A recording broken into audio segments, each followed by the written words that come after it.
বন্ধুরা, আমার শরীরে যে ব্লাউজটা দেখতে পাচ্ছেন, এখানে দেখতে পাচ্ছেন কতটা সুন্দর ফিটিংস হলো। বেশিরভাগ লোকেরই ব্লাউজের সমস্যা কোথায় হয় বলুন তো? বগলের দিকে ওনাদের অনেকটা সমস্যা হয় বা কাত পড়ে যায় যখনই ডিপ নেক হয়, পেছনে ডোরি না থাকে। তো এখানে আপনারা দেখেই বুঝতে পারছেন কতটা সুন্দর ব্লাউজ এখানে ফিটিংস হলো।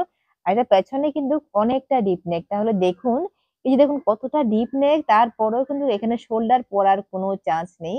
আমি যদি ডুরি এখানে নাও লাগাই তারপরেও কিন্তু এর শোল্ডার পড়বে না। আমি ডুরি জাস্ট সুন্দরের জন্য দিয়েছি। তো কি করে ব্লাউজটা কাটিং করতে হয় স্টেপ বাই স্টেপ কিন্তু আমি সবটাই দেখাবো।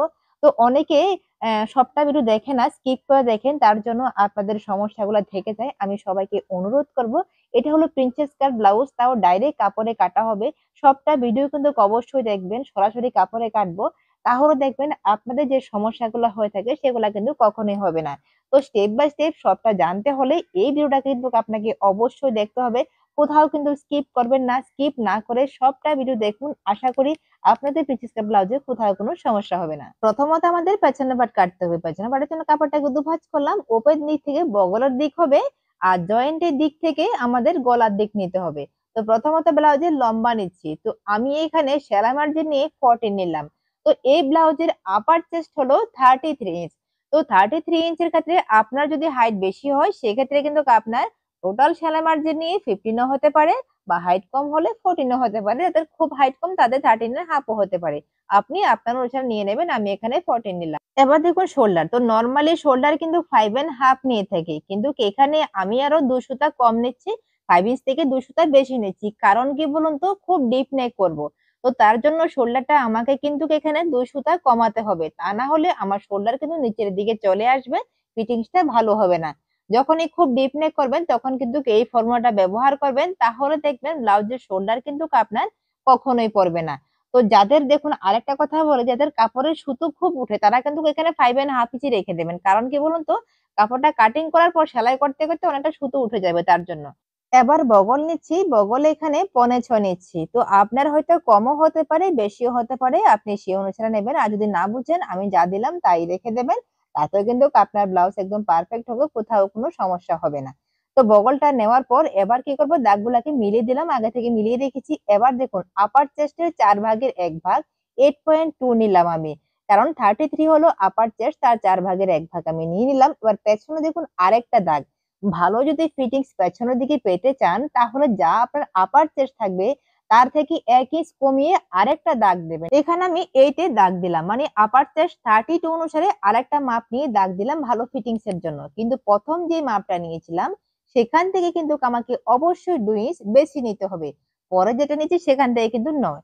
তো সেই দাগটা দিয়ে বগলের শেপটা দেব। পেছনের দিক থেকে মানে 1 ইঞ্চ কমিয়ে, যেটা মেন আপার চেস্ট থাকবে তার থেকে 1 ইঞ্চ কমিয়ে যখন পেছন দিক থেকে আপনি আর্মহোলের শেপটা দেবেন, তখন দেখবেন আপনার ব্লাউজের পেছনের দিকে ফিটিংসটা ভীষণ সুন্দর হবে। এখানে দেখুন 8 ইঞ্চের দাগ দিলাম, মানে 32 ধরে কিন্তু আমি আরেকটা পেছনে দাগ দিচ্ছি। আমার আপার চেস্ট 33, আর সেই 33 থেকে কিন্তু 2 ইঞ্চ একটা আপনি রেখে দেবেন, সেটা কিন্তু ভুলবে না, তাহলে কিন্তু ব্লাউজটা ছোট হবে। কিন্তু শুধু বগলের শেপটা দেওয়ার জন্য আমরা 1 ইঞ্চ মাইনাস করে একটা দাগ দিয়ে সেই দাগ অনুসারে আমরা বগলের শেপটাকে ঘুরিয়ে মিলিয়ে দেওয়ার জন্যই কিন্তু এই শেপটা দেওয়া হয়। যখনই আপনি যেই কোনো সাইজে হোক না কেন, যা আপার চেস্ট থাকবে তার থেকে 1 ইঞ্চ মাইনাস করে শুধু বগলের শেপটা দেবেন। এখানে বগলের শেপ দিলাম আমি 1 ইঞ্চে। তো এটা শুধুমাত্র বগলের শেপ, আর অন্য কিছুর জন্য কিন্তু নয়। এই বগলের শেপটা যখন আপনি এইভাবে দেবেন তখন দেখবেন পেছনের দিকে ফিটিংসটা আপনার অসাধারণ হবে। তো দেখুন বগলের শেপ কিন্তু আমাদের এখানে দেওয়া হয়ে গেল। এবার দেখুন বগলের শেপটা নিচের দিকে ডাউন করলাম। কতখানি ডাউন করলাম এখান থেকে দেখুন, আমি এই জায়গাতে হাফ ইঞ্চ ডাউন করেছি। এভাবে যখন ডাউন করবেন ফিটিংস খুব ভালো হবে। এখান থেকে হাফ ইঞ্চ, এখান থেকে 1.5 ইঞ্চ, এভাবে করে দেখবেন পেছনের দিকে ফিটিংসটা ভীষণ ভালো হবে। তো এবার আমরা গলার পাশ নেব। তো গলার পাশ দেখুন, যদি পেছনে ডুরি করতে চান তাহলে আপনি 2.5 রেখে দিন, কোনো অসুবিধা নেই। যদি ডুরি করতে না চান তাহলে আপনি 1.5 নেবেন, সরি 1.2 রাখবেন। এবার যদি মনে করেন এখানে ডিজাইনিং নেক করবেন সেখানেও কিন্তু আপনি 2.5 নেবেন।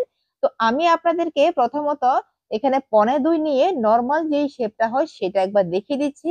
তো আমি কিন্তু এখানে সামান্য একটুখানি ডিজাইনের মতো করব, মটকা নয়, সামান্য জাস্ট একটু মটকার মতো করে দেখাবো। তো সেটা একটু দেখুন। তো এবার নিচের দিকে দেখুন, আমি ডিপটা কিন্তু নিচের দিক থেকে আনছি। এখানে আমি 4 ইঞ্চ রাখবো। সেলাই করার পর আমার 3 ইঞ্চ দরকার। তো আমি এখন 4 নিলাম। আমি উপরের দিক থেকে কিন্তু নিচের দিকে নামালাম না। দেখুন এখানে দুদিক থেকে সেলাই মাইনাস হবে, মাঝখান থেকে 3 ইঞ্চ থাকবে। এবার এদিক থেকে আমি 3.5 নিলাম, কারণ আমি পেছনের দিকে অনেকটা ছড়ানো গলা করবো বলে 3.5 নিলাম।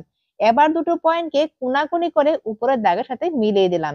মিলিয়ে দেওয়ার পর দেখুন আমি এখানে একটুখানি বাইরের দিকে এবার দিচ্ছি, কারণ আমি এখানে সামান্য এখানে ডিজাইনের মতো করব, হালকা একটু মটকার মতো করব। তবে কোনো বক্রম বা ক্যানভাস কিন্তু আমি এখানে ব্যবহার করব না। জাস্ট একটু দেখাবো আপনাদের যে এইভাবে চাইলে আপনি শেপটা করতে পারেন, তখন কিন্তু আপনার শোল্ডার কিন্তু পড়বে না। দেখুন সামান্য একটুখানি আমি এখানে নিচের দিকে অনেকটা ইউর মতো হয়েছে, আর উপর দিকে একটুখানি মটকার মতো হয়েছে। তো এবার দেখুন শেপটা আমি পেয়ে গেলাম, কোনো বক্রম ক্যানভাস কিছুই দেবো না, জাস্ট পেছনে ডুরি দেবো। ডুরি ছাড়াও কিন্তু ব্লাউজটা আমার পড়বে না। আপনারা দেখে নেবেন যখন আমি ব্লাউজটা পরবো, যদি কেউ মনে অতখানি ছড়ানো করবে না, ছোট করবেন, তাও কিন্তু আপনারা করতে পারেন। তো দেখুন গলার ডিজাইন বা ছড়ানো সম্পূর্ণ আপনার ব্যক্তিগত ব্যাপার, যেভাবে আপনার ভালো লাগে। এবার পেছনে যে টিকেনটা, কোমরের টিকেনটা কিন্তু আপনি দেওয়ার সময় লক্ষ্য রাখবেন গলার ডিজাইনের নিচে যেন না আসে, তার থেকে যেন একটু দূরে থাকে, সেটাই হলো মেন। তারপরেও বলে দিচ্ছি 5 ইঞ্চি হতে পারে, 5.5 ইঞ্চি হতে পারে। যদি খুব ছড়ানো হয় তাহলে 5.5, না হলে 5 ইঞ্চি রেখে দেবেন। এবার উপরের দিকে কিন্তু অবশ্যই 5.5 ইঞ্চ আপনারা উঠিয়ে দেবেন, তা না হলে কিন্তু পেছনের বগলের দিকে আপনার কুঁচকানো হবে, ফিটিংসটা আপনাদের ভালো হবে না। এখান থেকে হাফ ইঞ্চ উপরের দিকে, হাফ ইঞ্চ বা 3 সুতা আপনারা অবশ্যই উঠিয়ে দেবেন। তাহলে কি হয়, সাইড থেকে কাপড়টা অনেকটা কমে যায় বলে ফিটিংসটা ভীষণ ভালো হয়। তো দেখুন দুটো পয়েন্টকে বরাবর করে মিলে দিলাম। এখানে পেছনের পার্ট কিন্তু আমার কমপ্লিট হয়ে গেল। এবার আমি এটা কেটে নিচ্ছি। বন্ধুরা যারা আমার চ্যানেল নতুন আছেন, ভালো লাগলে কিন্তু অবশ্যই চ্যানেলটাকে সাবস্ক্রাইব করে যাবেন, আর কাটিং এর সাথে সাথে কিন্তু সেলাই ভিডিওগুলো অবশ্যই দেখবেন। এখানে দেখুন শোল্ডারের জায়গাতে 1.5 সুতা, শুধুমাত্র 1.5 সুতা আপনারা অবশ্যই ডাউন করবেন এইভাবে কোনাকুনি করে। তো ডাউন না করলে শোল্ডার পড়ে যাওয়ার চান্স খুব বেশি থাকে। তো যারা আমার কাটিং এর ভিডিওটা দেখছেন, আমি আপনাদেরকে বলবো সেলাইয়ের ভিডিও কিন্তু অবশ্যই দেখবেন। কেন বলুন তো? কাটিং করার সময় এমন কিছু কথা আছে যেটা কাটিং করার সময় আসে না, সেটা সেলাই করার সময় বলতে হয়। এবার দেখুন হাতার পাশের জন্য মাপ পেঁচি পেছন পাট থেকে ঠিক এইভাবে নেবেন। এখানে দেখুন 8.5 কিন্তু আমরা পেয়ে গেলাম। যতখানি পেলাম তার থেকে 1 ইঞ্চ বেশি নেব। ডিপ নেকের ক্ষেত্রে হাই নেক হলে হাফ ইঞ্চ নেব। তো এইভাবে যখন হাতার মাপ নেবেন, মানে হাতার পাশের জন্য, তখন দেখবেন কখনোই ছোট হবে না হাতার কাপড়। তো এই যে কাপড়টা আছে এখান থেকে আমাকে সামনের পার্ট এবং হাতা সবটাই কিন্তু কাটতে হবে। তো যেহেতু ডিজাইনটা একটা সাইডে দিয়েছে, তার জন্য একটু অসুবিধে হবে। এ ধরনের কাপড় কাটিং করতে গেলে আগে আপনি সামনের পার্ট সম্পূর্ণ কমপ্লিট করে নেবেন। তো এবার দেখুন সামনের পার্টের প্রথমত হুক এবং হুকের ঘরের জন্য আমাদেরকে হাফ ইঞ্চ এক্সট্রা নিতে হবে, যেহেতু সামনে আমি হুক করব। আর সাইড থেকেও কিন্তু আমাকে কাপড় রাখতে হবে। এখান থেকে আমি 2.5 ইঞ্চ কাপড় কিন্তু রেখে দেব। এখান থেকে 2.5 ইঞ্চ রাখার পরে কিন্তু আমি এই জায়গা থেকে হাফ ইঞ্চ রাখবো হুক এবং হুকের ঘরের জন্য। যদি আপনি পেছনের পার্টে হুক রাখতে চান, তাহলে পেছনের দিকে আপনি হাফ ইঞ্চ এক্সট্রা রাখবেন, সামনের দিকে জয়েন্ট রেখে দেবেন। তো আমি এখানে সামনের দিকে হুক করব বলে পেছনে রাখলাম না। এবারে পেছনের পার্ট অনুসারে সব দিকে ঘুরিয়ে আমাকে দাগ কেটে নিতে হবে। তারপর আমরা পেছনের পার্ট সরিয়ে নেব।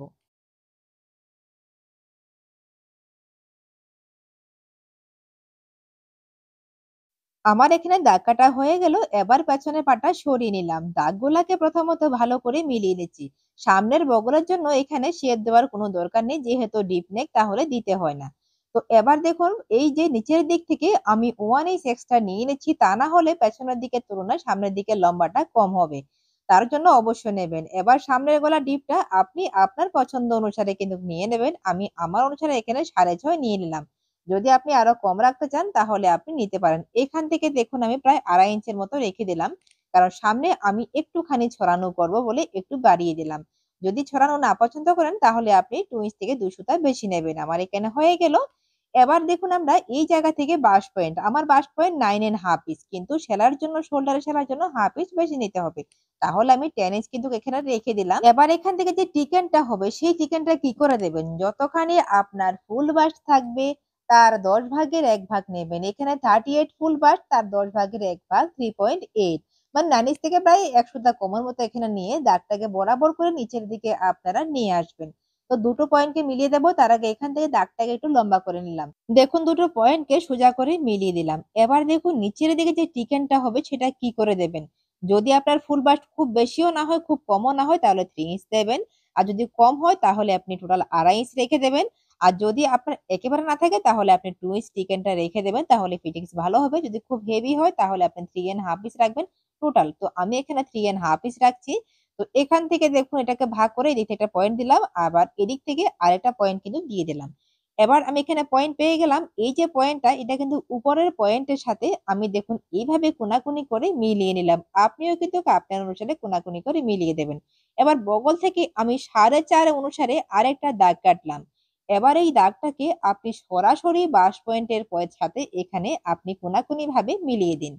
তো মিলিয়ে নেওয়ার পর দেখুন এখানে আপনাকে আরেকটুখানি শেপ দিতে হবে। তো বগলের কাপড় কমাতে হবে, তার জন্য এখান থেকে আপনি হাফ ইঞ্চ নিচের দিকে আরেকটা দাগ কেটে আপনি স্কেল দিয়েও পারেন, বা যদি মনে করেন এভাবে দেবেন তাও কিন্তু আপনি এখান থেকে মিলিয়ে নিতে পারেন। এবার দেখুন এখান থেকে আমরা উপরের দিকে আরো একটুখানি শেপ দেব, তাহলে আমাদের শেপটা আরো বেশি সুন্দর হবে আর বগলের কুচকানোটা আরো অনেকটা কমে যাবে। তো দেখুন এখানে হয়ে গেল। এবার এদিক থেকে আমি যেহেতু টিকেনটা বাড়িয়েছি তার জন্য এখানে আমাকে 2.5 ইঞ্চ এক্সট্রা কাপড় রাখতে হবে।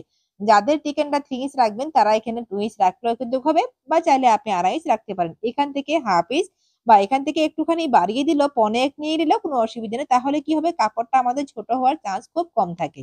এবার যেহেতু সরাসরি কাপড়ে কাটবো তার জন্য আমাকে কিন্তু এখানে আরেকটা জিনিস করতে হবে, সেটাও কিন্তু আমি এখন আপনাদেরকে দেখিয়ে দেবো। এখানে দেখুন আমি টিকেন দেব না, তার জন্য নিচের দিকে এক্সট্রা কাপড়টা আমার দরকার নেই। তাহলে সেটাকে কি করব, আমি প্রথমত পেছনে পাটের লম্বা যতটা ছিল তার দাগ কাটলাম, কেটে সেটাকে আমি কোনাকুনি করে দেখুন এখান থেকে কোনাকুনি করে মিলিয়ে দেবো, কারণ নিচের দিকে বাড়তি কাপড় আমাদের দরকার নেই। এবার এখান থেকে একটা টিকেন দেবো, যাদের ফুল ভাঁজ বেশি আছে তারা টিকেন দেবেন, তাহলে দেখবেন ফিটিংসটা ভীষণ ভালো হবে।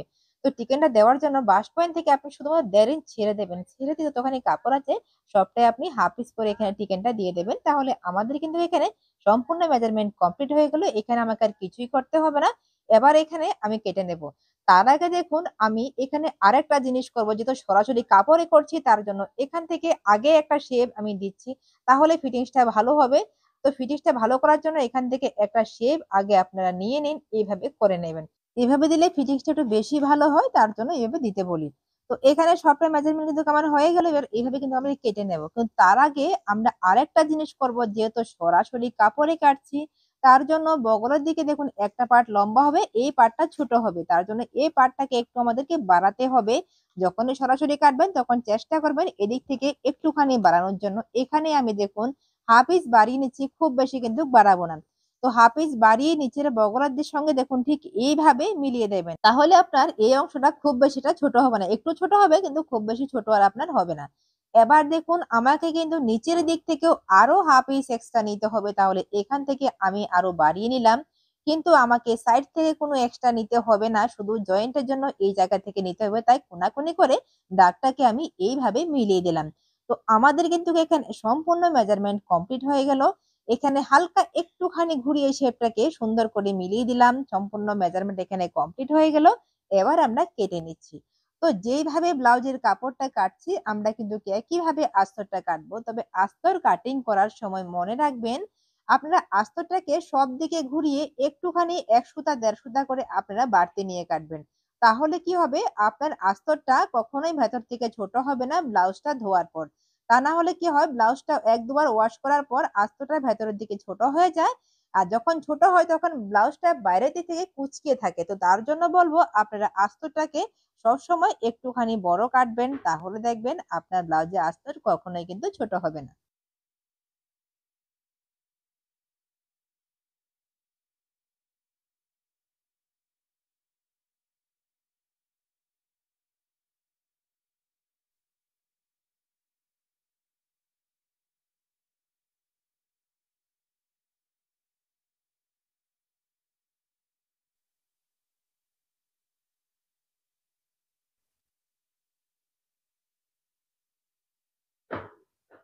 কাটিং করা হয়ে গেল। এবার দেখুন এই যে কাপড়টা বেঁচে আছে এখান থেকে কিন্তু আমি হাতা কাটবো। তো হাতার লম্বাটা আমি আগে মাপ নিচ্ছি, নরমাল যেভাবে হয় 4 ভাঁজ করে আপনি হাতার লম্বা নিয়ে নিন। আমি এখানে হাতার লম্বা টোটাল সেলাই মার্জিন নিয়ে 10 ইঞ্চ নিলাম।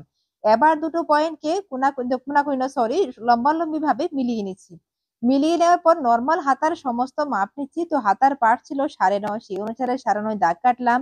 দাগটাকে বরাবর নিচের দিকে এনে দুটো পয়েন্টকে প্রথমত মিলিয়ে নেব।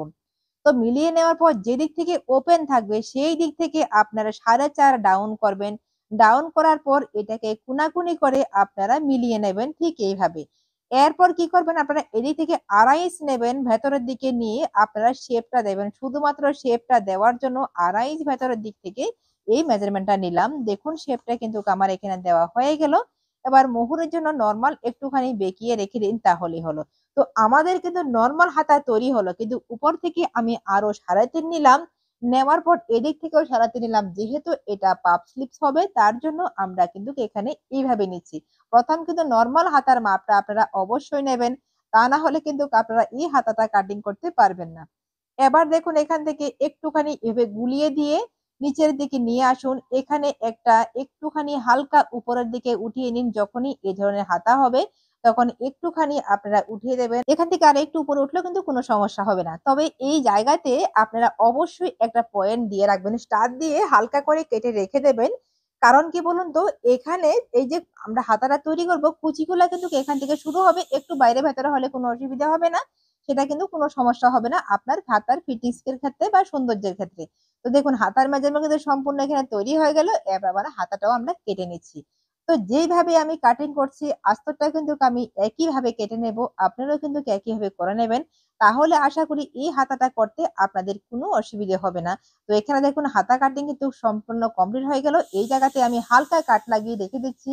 তো আমার কিন্তু সমস্ত ব্লাউজটা এখানে কাটিং করা কমপ্লিট হয়ে গেল। এবার দেখে দিচ্ছি কুচিগুলা কিভাবে দেব। কুচিগুলা দেওয়ার সময় দেখুন ঠিক এইভাবে আমাদের কুচিগুলো আসবে। মাঝখানে আসার পর আমাদেরকে এখানে মাঝখানেও আগে থেকে কেটে রেখে দিতে হবে। মাঝখানে আসার পর অপোজিট দিকে আমাদের কুচিগুলো নিতে হবে। সেটা সেলাই করার সময় আমি আপনাদেরকে অবশ্যই দেখিয়ে দেব। সেলাই ভিডিওটা কিন্তু আপনারা অবশ্যই দেখবেন।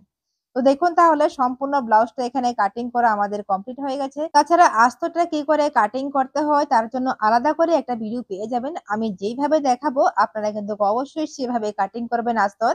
তাহলে আপনাদের ব্লাউজে কখনো কোনো সমস্যা হবে না আস্তর নিয়ে। তো যদি ভিডিওটা ভালো লেগে থাকে অবশ্যই লাইক কমেন্ট করতে ভুলবেন না। কোথাও কোনো সমস্যা হলে কমেন্টে অবশ্যই জানাবেন। ভালো থাকবেন, সুস্থ থাকবেন। Tata, bye bye.